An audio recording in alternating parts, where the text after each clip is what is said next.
All right, so now we've looked at expression pickhooks. Let's go ahead and simplify this a little bit.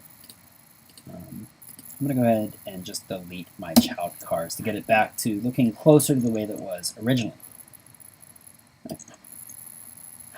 So I've got just my parent cars, which is my original cars anyway. Now what we're going to look at is how to make a form of groups in After Effects, which are called precompositions.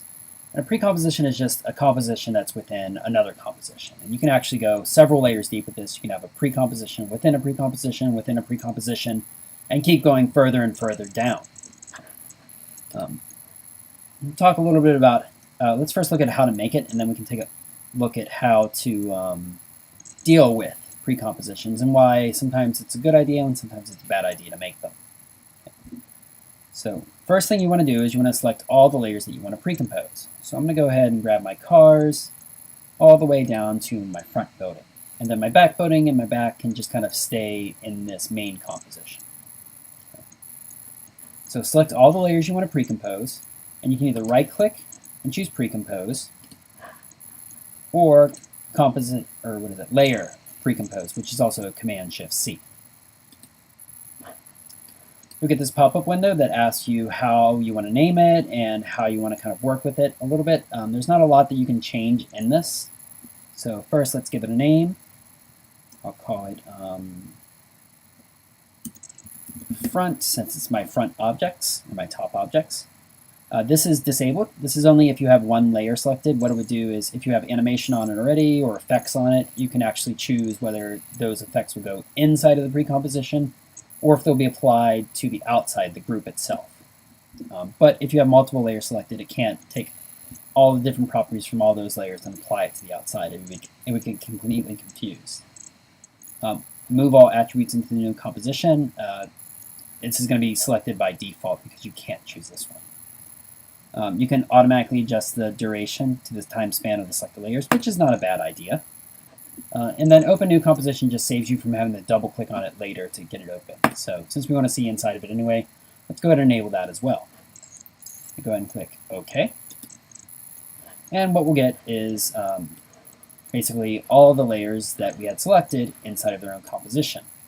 If you go back to your main composition, which should be called Parallax Example, you'll see that they are still there. It's named whatever I named the composition, and it's placed in the same spot. And the animation plays the same way. But now it's working as a group. If you go inside the group, you can make changes to the group.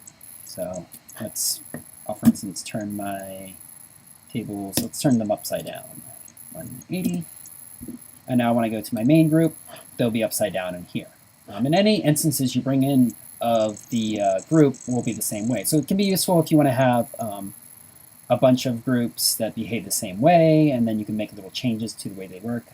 One example I've given students in the past for using precompositions is, say you want to make an animation of a cycle of a bird flapping its wings, but you want to turn that into a flock of birds.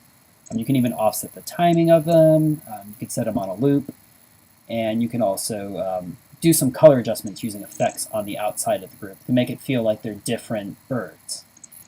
But they would all come back to the original one. That way, if you make a change to the original one, it'll affect all the ones that are connected to it. So it's sort of a linking system as well. Let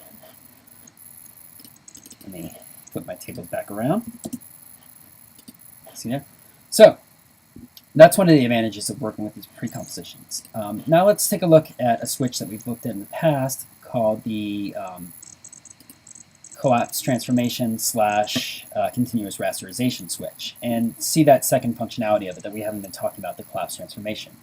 This is very specific to dealing with precompositions. So what I want you to do is in this main composition, your parallax example one, go ahead and scale up that front composition. You'll see that if you scale it up large enough, it's going to lose its resolution, just like anything else.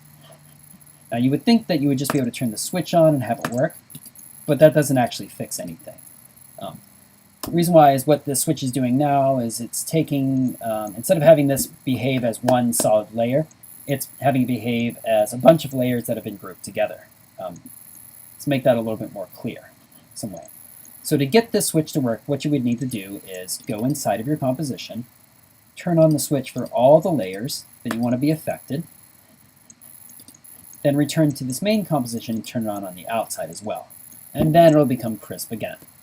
So basically what it's doing is having those interior layers behave as if they were placed on the outside here. And the second functionality of it is actually clearing that pixelation up. In a later lesson, maybe we'll take a look at some other examples, for instance, how 3D takes effect in this. Because without the switch turned on, if you have a 3D animation inside of a precomposition and you try to rotate it, it's going to look flat still. But with this turned on, it'll make it behave as if it were 3D that you built within that composition.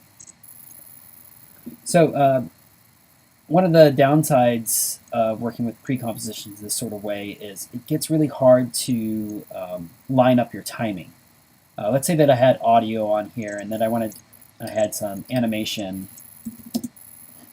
inside of my pre-composition that I had to time to my audio in my main composition. It gets really difficult to have to find that audio cue and then double click to go inside, make those adjustments, and then test by going outside again.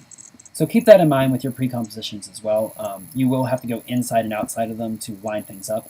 It's easier if everything's in the main composition to line up those keyframes.